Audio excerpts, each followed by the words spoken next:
يا أيها مين؟ محتاجين نسأل نفسنا سؤال. هو احنا لما بنقرأ قرآن بنحس الخطاب موجه لينا؟ لما بنقرأ كلام ربنا بيقول يا أيها المين؟ يعني هو احنا مين في خطاب القرآن؟ احنا بقينا لما بنقرأ القرآن أول ما بنسمع يا أيها الناس نقول ده خطاب عام، أكيد مش أنا المقصود بيه. لما بنسمع يا أيها الذين آمنوا نقول يا عم دول المؤمنين أصحاب الهمم العالية. لما نسمع إن المنافقين نقول الحمد لله أنا مش منافق. لما نسمع يا بني إسرائيل نقول دول اليهود إحنا ملناش دعوة. يا أهل الكتاب برضو دول مش إحنا. إن الذين أشركوا الحمد لله إحنا موحدين. أمال إحنا مين في القرآن؟ إحنا خطبنا فين في القرآن؟ وضمن أنهي فئة؟ بقينا نستبعد نفسنا من خطاب القرآن وبقينا نحس إن القرآن مش بيخاطبنا إحنا. فقدنا التواصل معاه وبقينا نحس إنه كتاب تاريخ بيتكلم عن عصور فاتت وناس تانية وملوش علاقة بينا وبحياتنا أو واقعنا. الحقيقة إن القرآن مش كتاب الناس التانية، مش كتاب الطوائف والديانات التانية. القرآن ده كتابك أنت. عمرك ما هتلاقي حد من أي ديانة تانية بيفتح القرآن عشان يعرف ربنا عايز منه إيه أو بيخاطبه بإيه، إلا لو عايز يتعرف على الإسلام، لأن القرآن ده كتاب المسلمين. ربنا لما بيخاطب كل الفئات دي في القرآن فالمطلوب هو تعليمنا إحنا. تعرف حد بيقول إحنا شعب الله المختار، اللي شقلنا البحر ورفع لنا الجبل وحيالنا الميت وعمل لنا آيات كتيرة وفضلنا على العالمين، وأكيد هيدخلنا الجنة. ممكن يعذبنا شوية على المخالفات اللي بنرتكبها والغلط اللي بنعمله، لكن 1,000,000% هندخل بعدها الجنة. لن تمسنا النار إلا أياما معدودة. إحنا شعب الله المختار. تعرف حد بيقول كده؟ طبعا ده كلام اليهود. طب تعرف مين كمان بيقول كده؟ إحنا المسلمين. بنقول يا عم من قال لا إله إلا الله دخل الجنة. أي نعم إحنا ممكن نعدي على النار علشان السيئات اللي بنعملها، بس أكيد يعني 1,000,000% هندخل بعدها الجنة. ودي نفس الثغرة اللي الشيطان دخل منها على بني إسرائيل. عشان كده عايزك لما تسمع في القرآن يا بني إسرائيل تفتح ودنك وقلبك كويس قوي، لأن هم وقعوا في أكبر غلطة، إن معاهم تذكرة الدخول للجنة، وأكيد داخلين فبقوا رمز للكبر والضلال والجحود. عايزك لما تسمع إن الذين أشركوا تفتح ودنك قوي. طب ليه؟ أنا موحد بالله. إنك تكون موحد بالله دي حاجة، وإنك تكون ما بتعبدش غيره دي حاجة تانية. إن في ناس كتير رغم إيمانهم بربنا إلا إنهم هيعبدوا غيره. فتلاقي ربنا بيقول مثلا أفرأيت من اتخذ إلهه هواه. أنت ممكن تكون موحد بالله بس بتعبد هواك. أنت عارف إن يكون له إله واحد بس مش قادر تطيعه، مش قادر تخالف هواك. انت عارف ان الشرب والمخدرات حرام بس مش قادر تبطله. انت عارفة ان الحجاب فرض ومش قادر على نفسك. انت عارف ان الصلاة فرض ومش قادر تركعها. انت عارف ان الفلوس دي بالشكل ده تبقى حرام بس مش قادر ما تاخدهاش. عشان كده النبي عليه الصلاة والسلام قال تعس عبد الدرهم، وسماه عبد لأنه منساق لأي طريق يوصله إليه. عمرك شفت حد بيعبد واحدة ست ما يقدرش يرفض لها طلب؟ عمرك شفت واحد بيعبد وظيفة أو منصب؟ عمرك شفت حد بيعبد الشهرة بيعمل أي حاجة توصله ليها؟ هي العبادة إيه غير الطاعة؟ عشان كده ربنا قرر مبدأ الطاعة ليه لوحده في القرآن كذا مرة، وأكد على نهي النفس عن الهوى. حاجة تانية مهمة جدا، أنت تعرف إن المنافقين في المدينة ما كانش حد يعرف هم مين، ولا النبي نفسه عليه الصلاة والسلام. أي نعم ربنا قال للنبي عليه الصلاة والسلام على أسامي رؤوس النفاق، والنبي قال أساميهم لأمين سره حذيفة بن اليمان، لكن في كتير منهم ربنا ما قالش للنبي عليه الصلاة والسلام عن أساميهم. وربنا بيقول للنبي عليه الصلاة والسلام لو نشاء لأريناكهم فلعرفتهم بسيماهم ولتعرفنهم في لحن القول، يعني في طريقة كلامهم. بس كان معروف كويس قوي صفاتهم وإيه اللي لو الإنسان عمله يبقى منافق. وهو ده المهم، لأن النفاق نموذج، وبني إسرائيل نموذج، والشرك نموذج، والإيمان برضو نموذج. وأيا كان اللي بيعمل حاجة من النماذج دي يبقى زيهم. وعشان كده مهم قوي لما تقرأ القرآن تعرف إنك بتتعلم إن النموذج اللي بيعمل كده ينطبق عليه التوصيف الفلاني. وده مش عشان تطبقه على الناس وتقعد تصنف فيهم، ده عشان تراقب نفسك في المقام الأول وتشوف تصرفاتك رايحة لفين. القرآن مش كتاب قصص وروايات بيحكي لنا عن فترة فاتت وناس راحت. القرآن كلام اللي خلق الدنيا من أول يوم لآخر يوم، وعارف كل حاجة حصلت وهتحصل فيها، وحاطط لك فيه خطة النجاح والخروج الآمن. عرفك فيه بنفسه كويس قوي، وعرفك النفس البشرية كويس قوي، وعرفك ربنا بيحب ايه وبيكره ايه، وهيسامح على ايه وهيعاقب على ايه، والأمم اللي قبلك عملت ايه وغضب عليهم عشان ايه، وحذرك تعمل زيهم عشان ما تبقاش محتار في حاجة. معاك خريطة وما ينفعش تتوه، ما ينفعش تقلد وتقول الناس كلها بتعمل كده.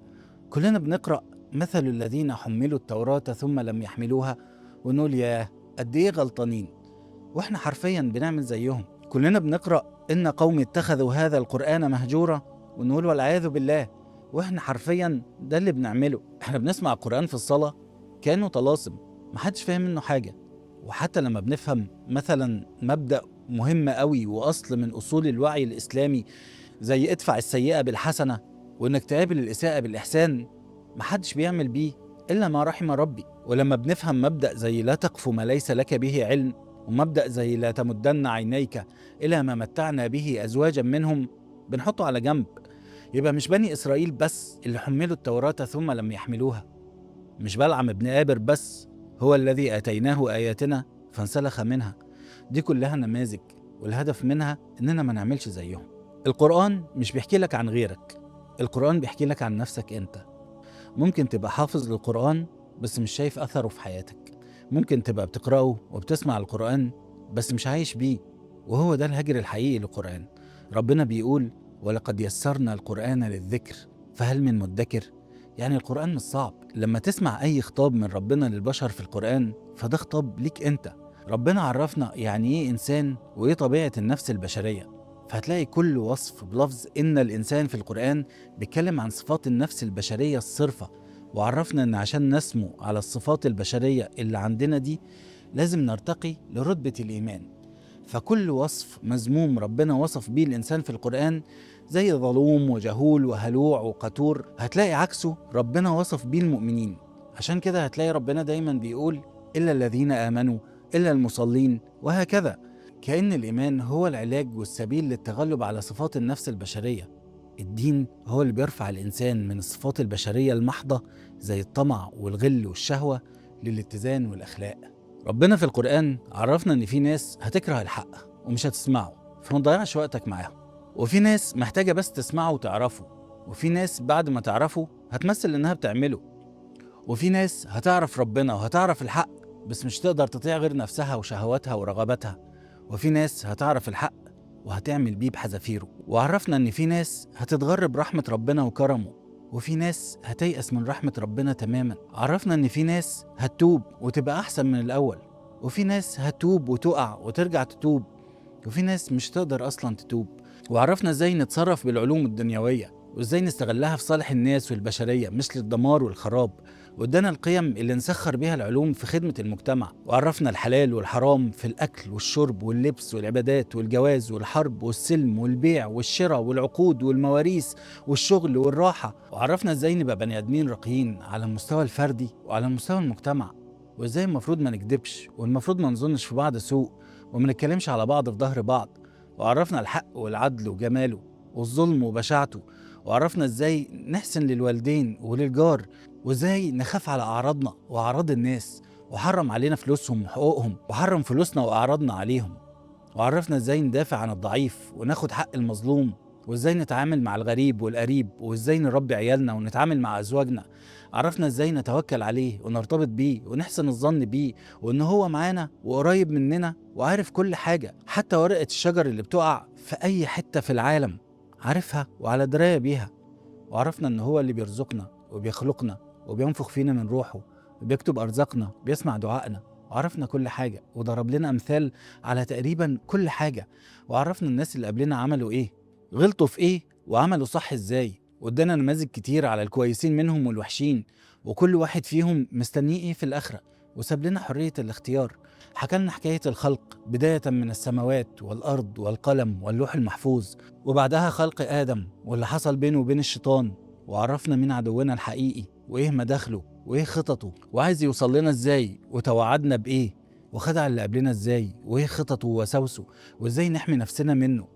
عرفنا الجنة شكلها إيه والنار وحشة إزاي والحساب هيبقى عامل إزاي وموازين العدل عند ربنا، ووصف لنا يوم القيامة كأننا شفناه وعشناه بالفعل.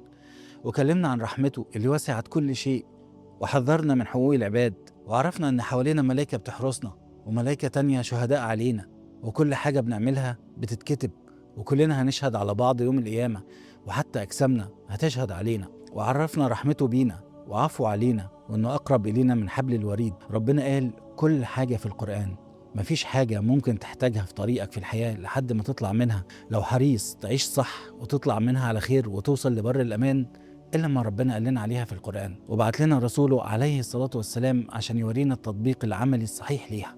ربنا بيقول: يا أيها الناس قد جاءتكم موعظة من ربكم وشفاء لما في الصدور وهدى ورحمة للمؤمنين. القرآن رحمة ربنا لينا. فبذمتك بعد كل ده في حد عنده قلب يفضل لسه بعيد عن كلام أرحم الراحمين؟ انوي من النهاردة تفتح كتاب ربنا وتتعلم منه وتخليه دستور حياتك، وتفكر في آياته وتسمع وتحس برحمة ربنا فيه، لأن مفيش في الدنيا أرحم علينا من ربنا.